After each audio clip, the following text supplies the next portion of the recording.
Bonjour à toutes et tous. Histoire et devoir de mémoire sont au sommaire de cette émission. Il y a 100 ans, le 9 février 1923, à Trinité, une révolte ouvrière était réprimée par les gendarmes. 2 ouvriers agricoles étaient tués et de nombreux autres blessés. L'histoire allait se répéter plusieurs fois jusqu'en février 1974 et les événements de Chalvet à Basse-Pointe qui ont coûté la vie à Ilmani et Marie-Louise. Bonjour Roland Bosphore. Bonjour et merci de l'invitation. Je suis heureuse de parler de la fusillade de Bassignac. Alors, vous êtes docteur en histoire politique et sociale contemporaine et vous vous intéressez notamment aux luttes sociales. Oui, toutes les luttes sociales qui ont jalonné et qui jalonnent l'histoire de la Martinique. Ça veut dire par exemple que les événements de 2009 ont fait partie aussi de vos recherches. Oui, je m'intéresse à toutes les luttes sociales. Il n'y en a aucune qui ne soit pas intéressante. Et vous vous intéressez particulièrement aux révoltes, qui sont souvent le point culminant de ces luttes sociales. On va donc parler de cette fusillade du 9 février 1923. Vous avez édité La fusillade oubliée, Bassignac 1923, aux éditions du Détroit. C'est un livre qui est aujourd'hui encore disponible. On est en pleine période coloniale. En 1923, on est 75 ans après l'abolition de l'esclavage, 53 ans après la grande insurrection du Sud de 1870. On est 5 ans après la guerre mondiale. Quel est le contexte de ces événements de 1923 ? Alors, le contexte de ces événements, c'est un contexte de crise sociale et de crise économique et de difficultés dans le secteur Rome-Can.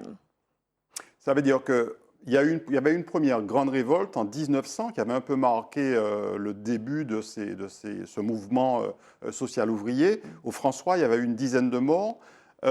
Entre-temps, entre 1900 et 1923, il y a eu un calme relatif, on va dire.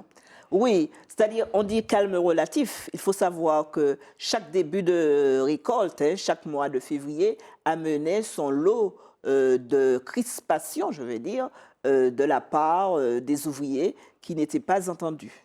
La Martinique est encore économie de plantation. Et ce que vous dites dans ce livre, c'est qu'en fait, il y a eu une demande extérieure qui a poussé en fait, les planteurs, les producteurs à recruter. Oui. Alors, il y a eu une demande de la métropole coloniale, c'est-à-dire de la France, au moment de la guerre. Ils ont demandé aux distilleries de produire beaucoup plus de rhum. Des distilleries se sont montées. Des champs de canne qui étaient en jachère ont été remis en culture et des ouvriers ont été embauchés, ceci entre 1915 et 1918. On avait besoin du rhum, on avait besoin Même pendant la guerre, les usines ont continué à fonctionner pour pouvoir alimenter notamment. Pour pouvoir alimenter la France. On avait besoin du rhum pour les explosifs, on avait besoin du rhum pour les pansements, on avait besoin du rhum pour donner du cœur à l'ouvrage. Comme remontant. Voilà, à tous ces soldats dans les tranchées. Donc nous sommes en 1922, qu'est-ce qui se passe à ce moment-là? Alors, on est en 1922. Depuis 1921-1920, les distilleries de France et puis les betteraviers se plaignent de la concurrence des produits coloniaux. Et ils vont demander et obtenir ce qu'on a appelé le contingentement, c'est-à-dire donner un quota d'exportation à la Guadeloupe et à la Martinique, ne pas leur laisser produire autant. Et cette production, il y aura 40% de moins.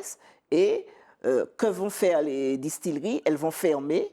Les petits propriétaires vont également laisser en jachère, vont décider de laisser en jachère leurs champs de canne.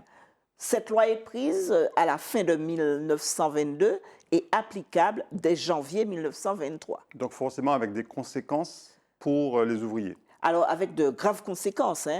Donc si les distilleries ferment, si les champs de canne sont laissés en jachère, eh bien ils ne sont pas employés. Ils ne sont pas employés, ils ne sont pas embauchés.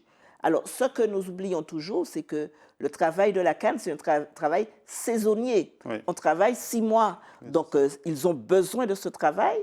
Et quand ils arrivent en janvier 23, la récolte va commencer à la fin janvier 23 et vers le 22-23 janvier.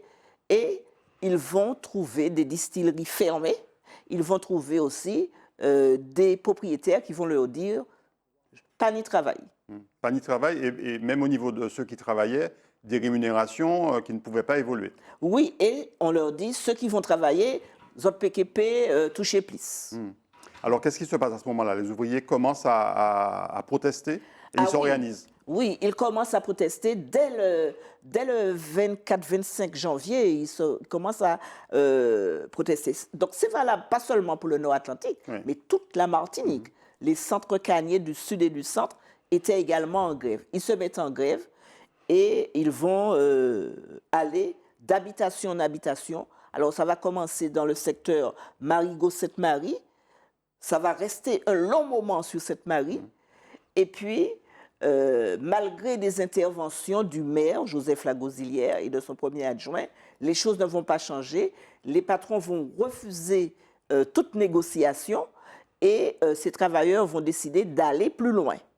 Aller plus loin vers les plantations, vers les habitations qui n'étaient pas en grève.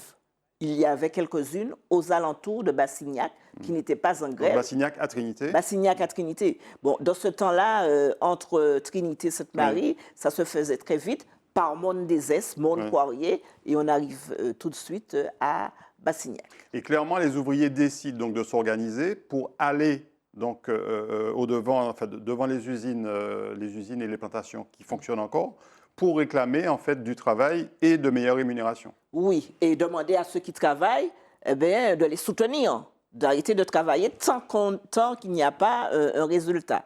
Et les ouvriers qui arrivent là, au petit matin du 9 février, ils sont reçus par les fusiliers marins qui les attendaient. Mais qui avait prévenu ces fusiliers? Alors, il paraît que, enfin, d'après les recherches que j'ai faites, que le maire de Trinité avait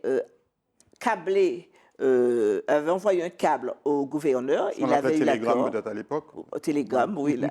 Et il avait prêté sa voiture à ces fusiliers marins et qui étaient stationnés devant l'usine de Sainte-Marie pour se rendre devant l'usine de Bassignac. Et ils attendaient les travailleurs. Ils ont tiré sans sommation parce que, disent-ils, ils se sont sentis menacés. Oui, menacés parce qu'ils avaient face à eux des ouvriers avec des coutelas. Des coutelas et des boutous. Voilà. Donc, ils ont tiré. Alors, ça a été la débandade et un certain nombre d'ouvriers restés par terre, dont une jeune femme, Wifine Laurence Marliassi, une jeune femme de 19 ans, originaire de Sainte-Marie, et un jeune homme, Clavius Sosten, gris, Dantès, surnommé Dantès, un jeune homme aussi qui travaillait dans les habitations autour de l'usine de Sainte-Marie, de 21 ans. Comment est-ce que les ouvriers d'abord et ensuite la population a réagi après ça? Parce que forcément, ça crée un traumatisme. Alors, ah oui, eh bien, il y a eu, dans un premier temps, ces deux jeunes gens ont été enterrés à Trinité et les autres compagnons n'ont pas admis. Ils n'ont pas admis, ils ont fait appel justement au maire Joseph Lagosilière qui a demandé, parce qu'ils avaient été enterrés au cimetière de la fosse commune de Trinité, il a demandé à ce que ces deux jeunes gens soient ramenés sur leur terre natale, à Sainte-Marie. Et là, ils ont été ramenés dans une grande procession au flambeau avec plein d'ouvriers qui les accompagnaient. Et on les a ramenés à Sainte-Marie où ils ont été inhumés à Sainte-Marie. Et le reste de la population du Nord-Atlantique d'abord et de la Martinique, comment est-ce qu'elle a réagi? Dans ce cas-là, est-ce que c'est une espèce de résignation, une espèce de fatalité qu'elle manifeste il y a deux choses. La grève a continué, malgré tout. La grève a continué jusqu'à la fin du mois de février. Donc, les ouvriers étaient encore mobilisés, étaient encore en colère. Et puis, petit à petit, il y a eu des menaces de ne pas les réembaucher, ceux qui étaient les plus au fait de la grève. Donc, du chantage au chômage, en quelque sorte. Donc, ils vont reprendre le travail. Et c'est pourquoi, moi, c'est mon analyse, que c'est pourquoi les familles n'ont pas porté plainte, parce que s'ils portaient plainte, ils n'auraient pas été réembauchés la saison suivante. Donc, voilà.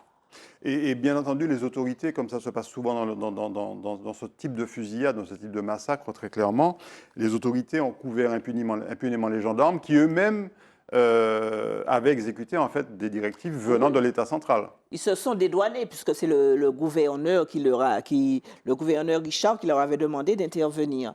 Donc, ce qui s'est passé, c'est que ces gendarmes ont fait un rapport. J'ai lu ce rapport dans lequel ils disent qu'ils se sont sentis menacés. Le jour de l'enterrement, donc ça se passe le vendredi. Le samedi, il y a la chapelle ardente dans la salle des délibes de la mairie de Sainte-Marie. Et le dimanche, enterrement. Et lors de l'enterrement, il y a plein d'officiels. Il y a un représentant du procureur, du gouverneur, de l'inspection du travail. Et ils font de grands discours sur les meneurs, enfin c'est ce que j'ai retrouvé, sur les meneurs, les gens qui envoient les autres se tuer, etc. Et à ce moment-là, on voit que, aucune plainte n'est portée, aucune autopsie. Et en général, les autorités se précipitent pour effacer les traces. Voilà, et aucun rapport contradictoire. Oui. Alors, heureusement qu'il y a eu le correspondant de justice, qui était le secrétaire syndical des ouvriers agricoles du Galion, Marius Manville, qui a fait tout au long de la grève, depuis janvier, qui faisait des articles sur le front des grèves. Et ça a été votre principale source d'information Ça a été une... durant votre enquête qui a duré 2 ans. Hein, oui. Alors, il y a aussi, j'ai interrogé aussi, ce n'était pas des sources premières, mais des personnes qui avaient eu des témoignages de leurs parents. Oui. Donc, j'ai aussi eu des témoignages oraux. Et puis, je crois que les archives également de la Défense. Oui, les archives de la Défense, c'est là que j'ai retrouvé le rapport du colonel Neufenc à Vincennes. Parlez-nous de votre travail, Roland Bosphore. C'est un vrai travail d'enquête, en fait, que vous menez. Oui, hein, c'est un travail d'enquête. Il faut trouver des informations, il faut les croiser. Parce que si on ne croise pas les informations, on ne peut pas se contenter des informations, les seules qu'on trouve. On trouve plusieurs, on les croise et on analyse. Oui. L'historien analyse beaucoup et à partir de là, il tire ses conclusions. Vous avez intitulé votre ouvrage « La fusillade oubliée ». Alors on peut dire qu'après le 9 février 1923, il y a eu février 1935, il y a eu mars 1948, mars 1961, février 1974, qui est la plus connue. Chaque fois, il y a eu des morts, il y a eu des massacres. Eh bien oui, hein, pour montrer la vulnérabilité des travailleurs face aux autorités, face aux officiels. Et malgré tout, ils ne baissent pas les bras puisqu'ils recommencent à se battre. Alors, ce que je veux aussi ajouter, c'est que c'est pas oublié. Parce que, c'est sorti des mémoires volontairement, parce qu'il n'y a pas eu d'autopsie, de plainte, etc. Mais aussi, pas totalement oublié, dans la mesure où, à la fin de l'année 23, 2 décisions importantes seront prises. C'est la création d'une commission paritaire pour établir le salaire ouvrier, des ouvriers agricoles, et la mise en place d'une véritable inspection du travail. Ça veut dire que ces événements malheureux, gravissimes pour la population, ont quand même eu un impact sur la réglementation, on va dire globalement. Voilà. Donc c'est pourquoi je dis que toutes les luttes ont leur importance et toutes apportent quelque chose. Donc la fusillade oubliée, Bassignac 1923, aux éditions du Détroit, encore disponible en librairie? Oui, dans une grande librairie de la zone de Californie. Voilà, et puis je précise aussi que vous avez rédigé en 2015 une thèse intitulée « Militants et militantisme communiste à la Martinique », qu'elle aussi, je crois, on peut encore retrouver, au moins aux archives. On peut trouver aux archives, on peut trouver aussi tous les livres auprès de moi, hein, parce que comme j'ai monté ma petite maison d'édition, donc les éditions du Détroit, on trouve les éditions du Détroit sur le net, et on trouve le mail, le numéro de téléphone, et on m'appelle et je livre. Merci beaucoup, Roland Bosford, d'avoir relaté pour nous ces événements tragiques du 9 février 1923. Merci aussi pour le travail de mémoire, le devoir de mémoire que vous faites. Et puis, on aura l'occasion certainement de reparler d'autres travaux que vous D'accord, réalisez oui. très prochainement sur Zitata TV. Eh bien, je remercie Zitata TV de m'avoir invité et je pense que les historiens et les médias doivent travailler la main dans la main pour porter les informations à la population. Merci beaucoup, Roland Bosford. Merci beaucoup à vous tous de nous avoir suivis. On se retrouve très bientôt pour une nouvelle émission. Très bonne journée ou très bonne soirée.